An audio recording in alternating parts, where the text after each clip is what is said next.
So we are reading Bhagavad Gita, chapter 3, towards the end. Om Vasudeva Sutam Devam Kangsha Chanuramardanam Devaki Paramanandam Krishnang Bande Jagadgurum. Om Shanti Shanti Shanti. I salute Bhagavan Sri Krishna, the world teacher, the son of Vasudeva, the destroyer of the demons, Kamsa and Chanura, and the supreme bliss of Mother Devaki. Om peace, peace, peace be unto us all. So we are reading the Karma Yoga and we are at the end. The question came, Arjuna asked this question, why people in verse number 36, Athakena prajuktoyang papam charati purusha, why people do commit sinful activity, though unwilling, I don't want to do, but who forces me to do something which is not good for me and spiritual? And what is the force which forces us to do like that in our life? Then Bhagavan said, very great statement, the verse number 37, we read, Kama esha, Krodha esha. This Kama, the desire, the wrath begotten by Rajaguna, that is all consuming, all sinful. No, this is the enemy for a person who is treading the path of spiritual life. Desire, desire, desire. Kama Kanchan, Sri Ramakrishna's coin. Here Bhagavan says Kama and Krodha. Kama is the desire, and when Kama, desire, is obstructed, then anger.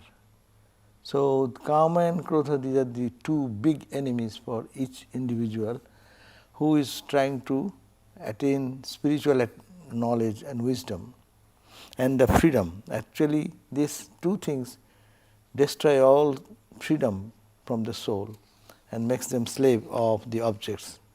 It is 38 verse says, as a fire. Fire is enveloped by smoke. As a mirror is enveloped by dust. As an embryo by the womb, so is covered by that. Atman, the ever resplendent, ever pure, whose self-luminous reality, is covered as it were by these two, Kama and Krodha. Lust and is what we call the consecutive effect of not anyone obstructing that desire or any object, any person, anything, we get angry, and anger leads to step by step downfall to the degradation of the person, and he totally forgot his own divine nature. And 39 we read that avritam jnanam etena, knowledge, jnanam, knowledge, etena, by these two, that means Kama and Krodha, meaning only desire. Desire is the, if you say one word desire, then all is included into it. Desire, not God, not our own self, but this changeful objects of the universe. Where Holy Mother said, the nirvasana, how, if you become free from desire, so your realization is here and now. Just this moment there is the realization. So, avritam jnanam, etena, jnanam, knowledge, is etena by this. By this means this desire. Avritam is covered. Even that's why it is jnanino nitya vairina. Nitya means all the time, vairi means the enemy. This Kama, this desire, for a person of wisdom, jnanino, all those who are engaged in the worldliness, for them it is playful thing, joyful thing. The whole world is going on in the path of fulfilling the sensate desires. Only few are trying to get out of that in an opposite direction to attain knowledge. So for Jnani, knowers of truth, or the people who are following the path of knowledge, what their basic thing should be? Now it should be always Nitya Vairina. I think that is the enemy to my spiritual life. It is always, it creates obstacle, the constant enemy for the wise. Because kama rupena kaunteo duspurena ananena cha. This kama, this desire, you never can be satiated. That's endless, like putting fire in the fire, the ghee, as the key to the fire. So the desire to the world and worldliness, it is like that. It gets inflamed. That's why the story of Jajati comes. The Jajati felt that he want to finish his enjoyment, getting more enjoyment, another life. And at the end of that experience he said, no. Na jatu kaman, the desires, na jatu kama upabhogena. By experiencing, by enjoying these worldly things, you cannot end it. Rather it is, you are putting ghee in the fire and it will inflame more and more and more. It is endless. So that is not the path. So it is conquering is the path. Not just letting go in the whims of this desire is not the goal of a Jnani. Jnani wants to free. And then what happens? How it functions? It functions, all the senses and mind and intellect. These are the things through which this desire gets fulfilled. Our desires are satiated to the path of following this path. So today we read 40th verse on page 264. So Indriyani mano buddhihi, Indriyani mano buddhihi, asya adhishthanam uchyate, asya adhishthanam uchyate, etoir bimo hati esha, etoir bimo hayati esha, jnanam avritta dehinam, jnanam avritta dehinam. Dehi means who is the owner of this body, who resides in the body. That is, whose body is this? That is the Atman. And that for him, Indriyani, the senses, 5 senses, sense organs, or Indriyani means both organs of action and organs of perception. So all the senses, 10 senses, and their boss is mind. So the 11. All these help in fulfilling anything to enjoy or experience in the world. But this mind, intellect, or the senses, what is the foundation? Where they get the strength? Its foundation is the Atman. Standing on Atman, it digresses the attention to the temporal things and makes us forgetful about our self which is eternal. So Indriyani, the sense organs, the organs of the senses, manaha, mind, and buddhi, the intellect, also adhishthanam, are the seat of this. This means this kamana. Where does this desire reside? First you have to find out the enemy, where he is hiding. And then you can take action to kill him, to destroy him, or fight with him. So we have to find out where is the desire. Desire is not in the object. Desire is in the mind. So, and mind, when it finds it is desirable, then he employs its assistants. All the hand, feet, ear, eyes, they utilize the Jnanendriyas and Karmendriyas. And it is directed by, it has a big commanding force, buddhi, intellect. Intellect say this way and that way. If it does not do, go that way. So it pushes the ignorant self in diverse direction, and it destroys the freedom of the soul, the self, which is the Atma never free. It makes, see, we are ever free souls, but how we get so involved in the world, and we get so much in suffering and pain because we desire. That's why it is a desire-free work is freedom. That's a whole karma yoga idea. You do karma for God, finish. Good comes, bad comes, what is your business? It is not. But we desire, it should be like this. Of course it should be. The work should be done in a proper way to end in certain objective. But higher state is that, no, it is to do I did, hands off. Good, bad is not my business. So that is the freedom. But involvement, the mind deludes us with this involvement, and involvement brings attachment, attachment brings all these evils of that. Kama brings krodha, krodhat bhavati sammoha. Out of anger, then we get bewildered, krodhat bhavati sammohat, smriti vibhrama. When we get totally absorbed in some wrong things, my understanding gets confused. Sammoha. Sammoha smriti vibhrama.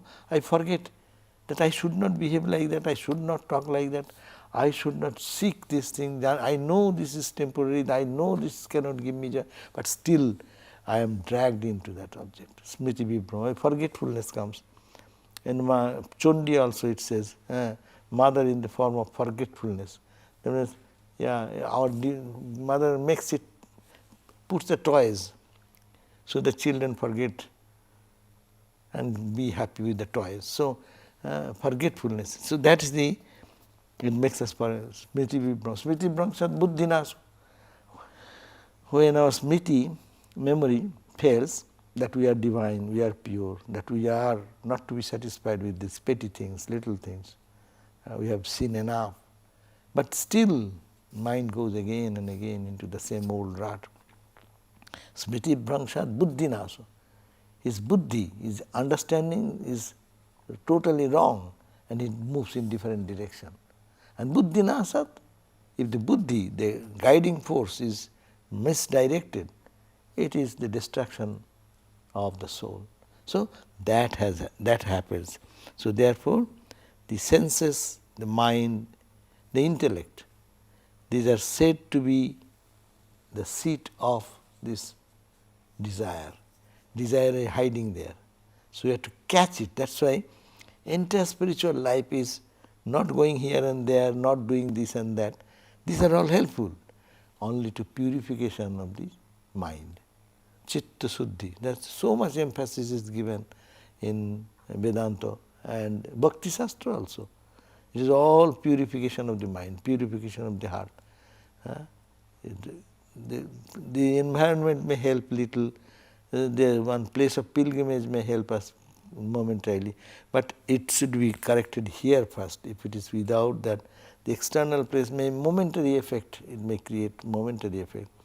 But hard work is necessary to root out that desire which is in the hiding in the mind itself. We do every work through the mind, no? Or we apply our mind, we apply our understanding, and we apply our ego. These are and take help of the 5 sense organs and 5 organs of action, perception. These are the way we work in the world. But if this is misdirected and it is hidden agenda, we always say there is a hidden agenda. When it is hidden agenda and we don't understand that agenda, then your doctor does not know what is the problem and he gives medicine. So medicine does not work. We do take many medicine. As we are talking about the austerity, going to this pranayama, these are means. But it does not solve the problem. Solving how to make the mind pure. And that purity of the mind will percolate. Senses will be, that's why puja, every day we do puja in every worship time, we purify everything.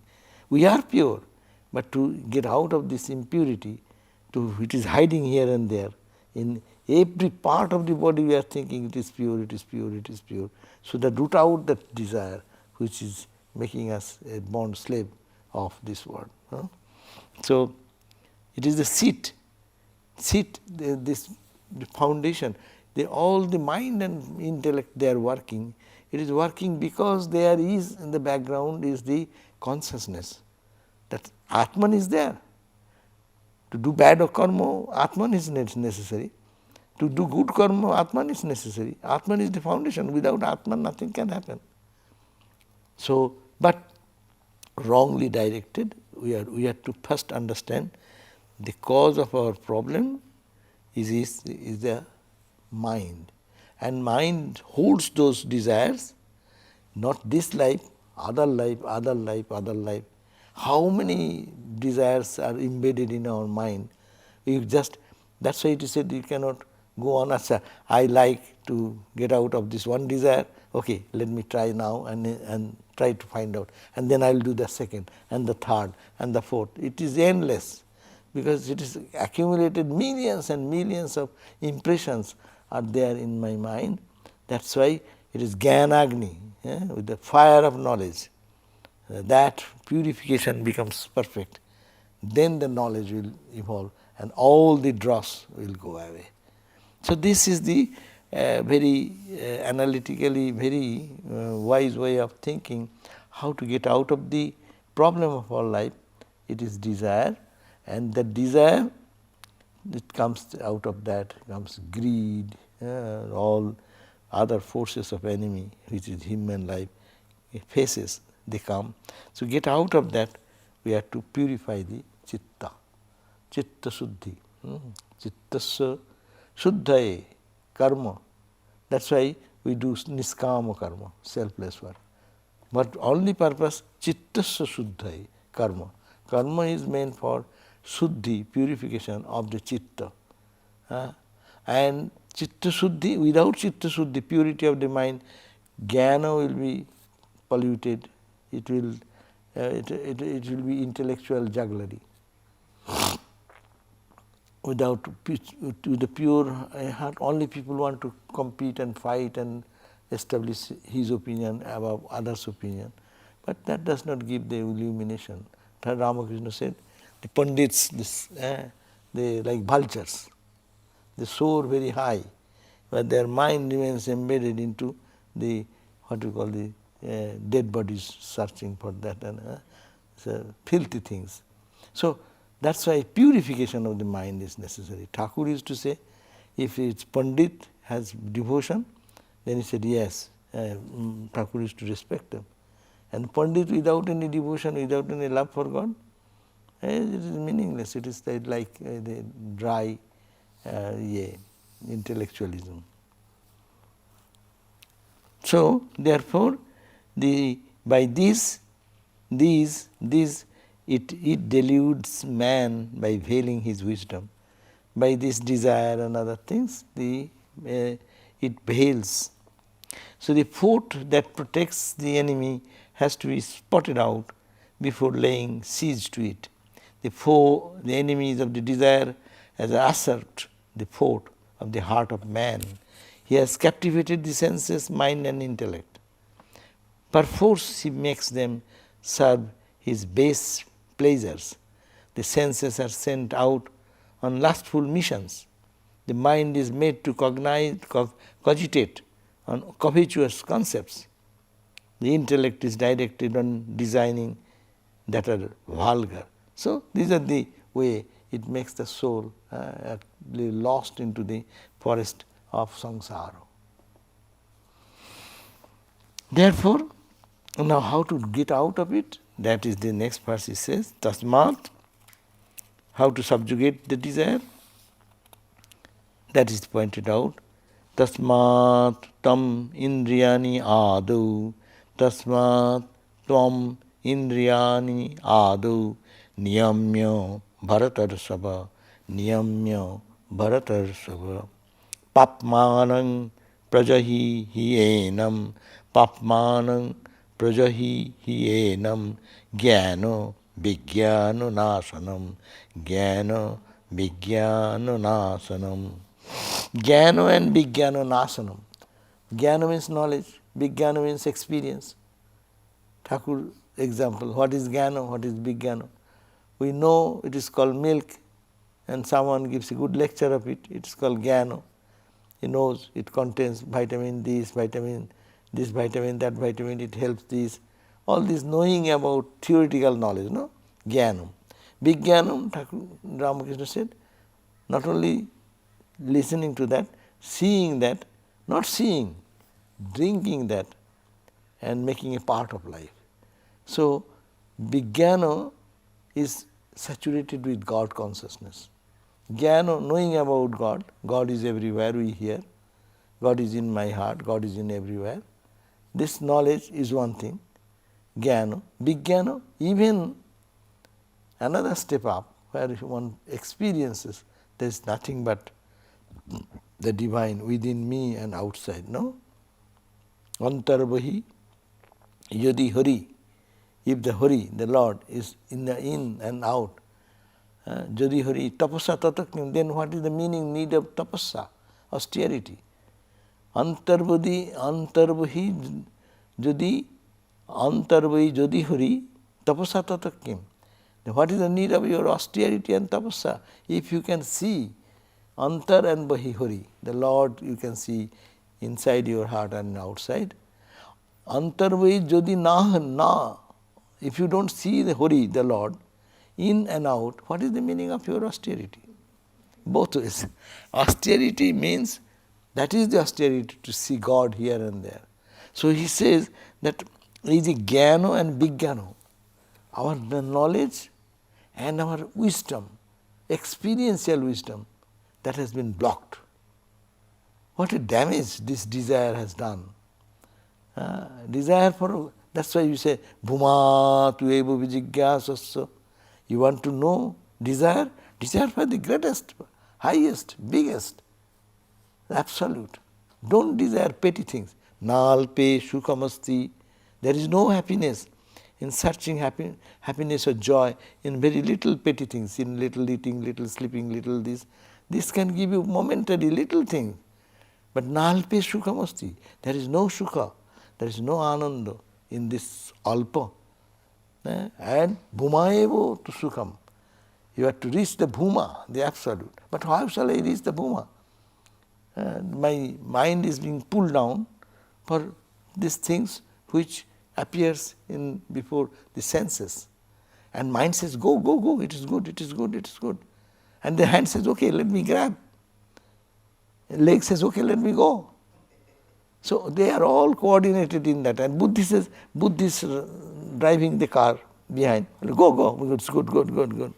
So what they are doing? They are totally killing our spiritual nature. Jnana and Vijnana, our knowledge, we have heard this truth how many times, how many thousands of times. We read so many times. But it is nasanam, Vijnana nasanam. It has just chopped off the head of this knowledge and wisdom. Say this is this senses and the sense objects connection, niyam, control the senses. Therefore, tasmattam, therefore what will be our fundamental action? Is indriyani adu niyam, at the very outset to control the senses. No, say no to it. You cannot go there. It will, and with argument, with devotion, with whatever way we can manage the mind, mind is to be controlled. Adu, at the fundamental spiritual life, is controlling the mind and teaching the mind that you can go, but you won't get the joy. So what is the use? I have tried 100 times, 1,000 times.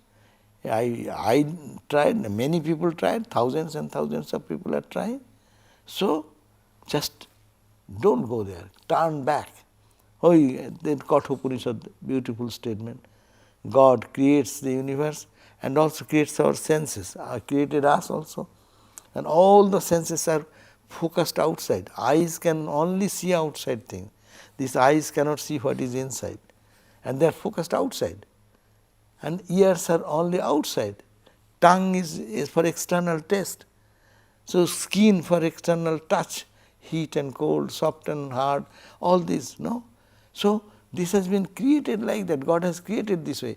Tasmat, for that reason, parang pashyati.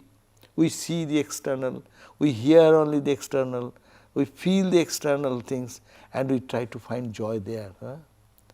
But this is the way of the whole world going on.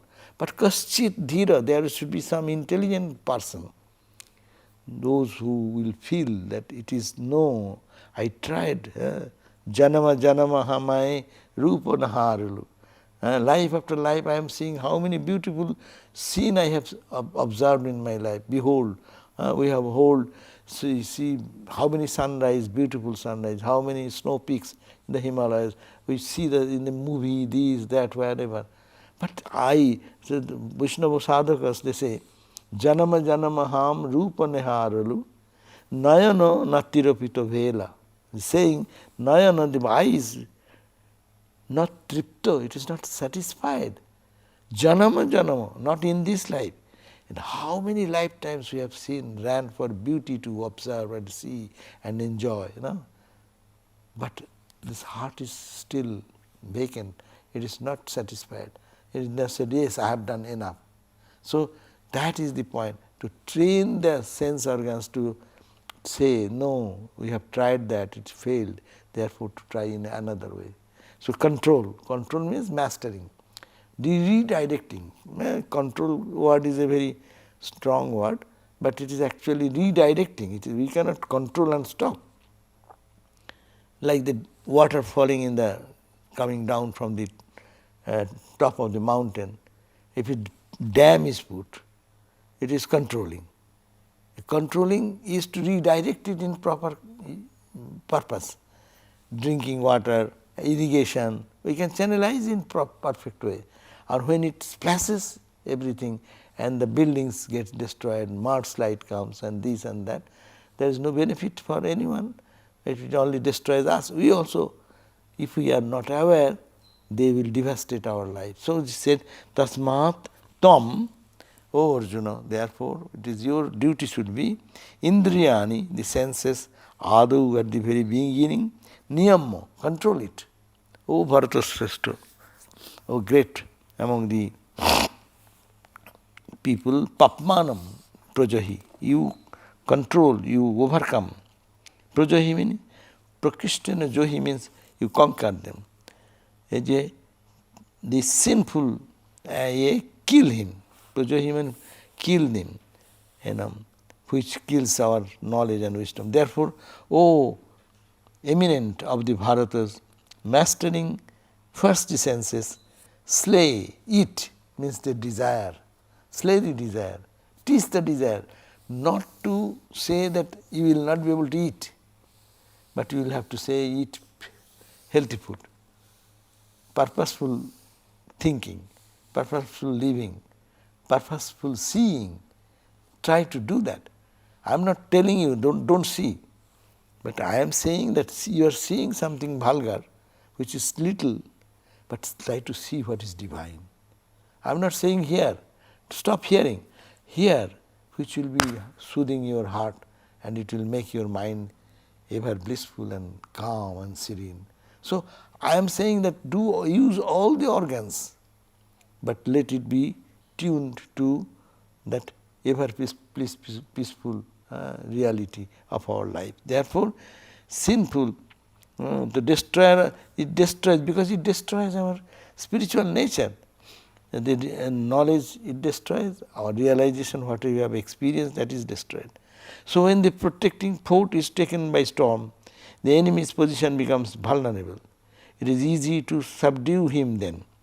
Lay hold on the senses, mind and intellect, using them for the divine causes, and desire is thereby done away with. A clear grasp of the teaching of the scripture is classified here as knowledge. Intuiting the reality in is realization. Both these become impossible to a person of worldly desires. Splendor of Atman gets smothered by desire, which is therefore condemned as sinful. Why it is sin? There is no sin in Vedanta, but it is sinful because it is the splendor of the Atman is being totally covered. You see, ever free soul, how we become slave of this world and our little things. All the suffering comes because of expecting. Bhagavat says no. Therefore, asha hi paramam dukkham, desire, expectation. One word, very simple word, expectation is the cause of all suffering. The person, the moment we can say, I don't care for it, see, it gives immediate freedom from that entire problem. So our Belur Math, our Bhuteshananda Maharaj and others used to say, this problem is so much problem. Then he said, whose problem? This Sangha belongs to whom? Does it belong to you? Who have established this? Whose Sangha activities go? He will think, you do your duty. As a duty what has come before you, you are being responsible for certain activity to do. Do your do, hands up, good, bad. So this is the freedom. Even big problems come in every organization or organizational life. But when sometimes this situation, once he said that he was very upset, what will happen? Will be some very bad name will come, etc. Someone is slandering, like that. What will happen? There's somebody like said Maharaj, but Thakur is there, they will look after. And he immediately, oh yes. Immediately they got so much peaceful. So, Shankarananda Maharaj, there is one Rahoda, probably that time there is some communist problem is going on in institutions and very bad days for the sadhus are in the street, they go there, get heckled, they are taunted in different ways. So one day the head of Rahoda, that Swami, Rahoda, Belguria, that Swami came to Shankarananda Maharaj and said, Maharaj, what will happen? This is the condition going on. Probably we'll have to close down this institution and this and that. Then Shankarananda Maharaj said, I heard that, whose Sangha is this? With his grave voice, he said, whose Sangha is this? You think he will protect? It is his Sangha. If it stays, it goes. It is he has created this organization for the good of many. If he does not want, it will go away. It is really so. If we look at that, Swamiji was in the Amarnath, no? After coming down in Kshir Bhavani temple, Mother's temple, he was standing there and he is saying, my God, the temple is desecrated like that and Mother's image has been thrown into the waters, no? What is the condition? And he was thinking, had I been there, I would have protected Mother. And there is some people should have been given their life to protect Mother, no? With deep emotion he was thinking, and immediately he heard a divine message, no? Do I protect you or you protect me? If I wish, here itself now it can be 7-storied golden temple can be just come out like this. So, it's very difficult to understand. If it's something good, bad comes, it is his world, he will take care. But why I am entering into it? And he said that Swami, what was his name, I forgot, who used to do the puja, worship. For so many years, Durga Puja he conducted in Belur Math. So, but he got total conviction when the words came out, it is not my business. My business was to do, and that doing for my purification, my chitta suddhi. I am going through this process not for me, but for as a duty what is to be done, I am doing the best I can do. But good comes, good. bad comes bad, it is not my business. So this is called the freedom. So here is this question that this sin, it is this desire, I am to hold on, I want this way, so it will happen that way. It does not happen. If it happens, by God's grace happen. If it does not happen, I have no responsibility. So this is the key point for niskama karma, or purity of the heart. Impure heart takes the responsibility, because I am there, my ego is there. Pure heart is not me, it is thou. So it is your wish. If you want this way, let it be so. At least I can sleep instead of sleepless night. Paratastusa yo buddhe paratastusa. The senses, indriyani, the sense organs, are said to be superior to the body. The sense organs give so much information. It is superior to the body because it brings knowledge and wisdom. And mind, boss of the senses is the mind. Senses have no independent stability or independent existence. I can look like this, but I don't see anything if the mind is engaged somewhere else. So mind is the boss of the senses. That's why mind is called the 11th sense. Some places they say ekadasu indriyo, 11 senses. We know 5 senses of action and 5 sense organs of experiencing, knowledge. That's eyes can see, that's called knowledge. Ears can hear, that's knowledge. Tongue can taste. So these are called organs of perception, and organs of action, hand, feet, etc. But all these 10 becomes dysfunctional unless mind connects with them. So mind is the 11th sense organ. So indriyani parani ahu, the senses are said to be superior than the body. And if the body is there, if the senses are not there, think what will happen. If someone's body is there, but his eyes does not work, ear does not work, tongue does not work, smell does not work, hand does not move, leg does not move, what do you call? It is a dead body, comatic state. So here, therefore, that body superior to the body is the sense organs. And sense organs, the mind is superior to the sense organs, because without the support of the mind, no sense organ can find activity. And then the intellect is the superior to mind, who controls the mind.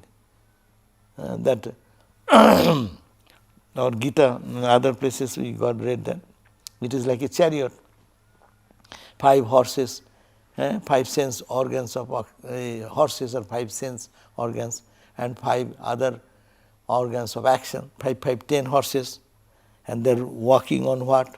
On the ground of the sense objects. Each sense organ has its own choicest object, and the reins are the mind. And all are connected with all the 10 horses.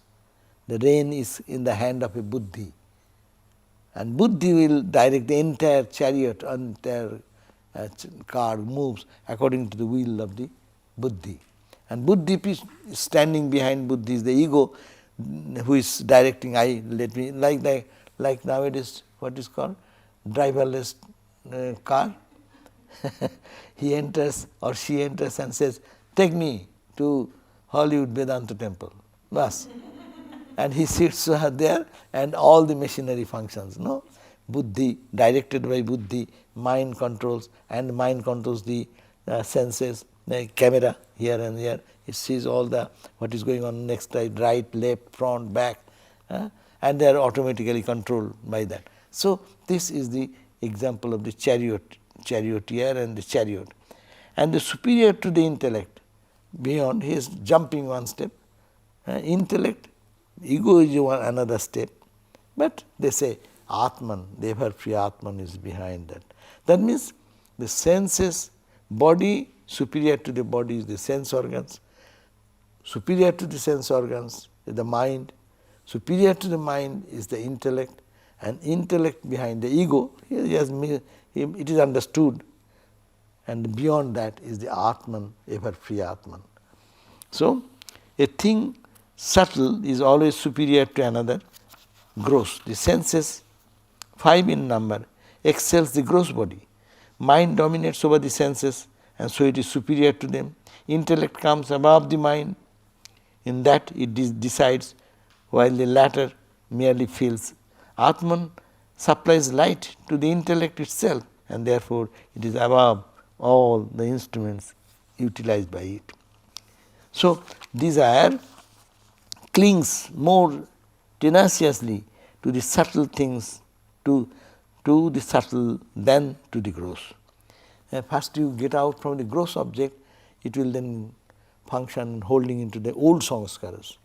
If some people may give up the external, but mentally it is much difficult to get out from the mind itself.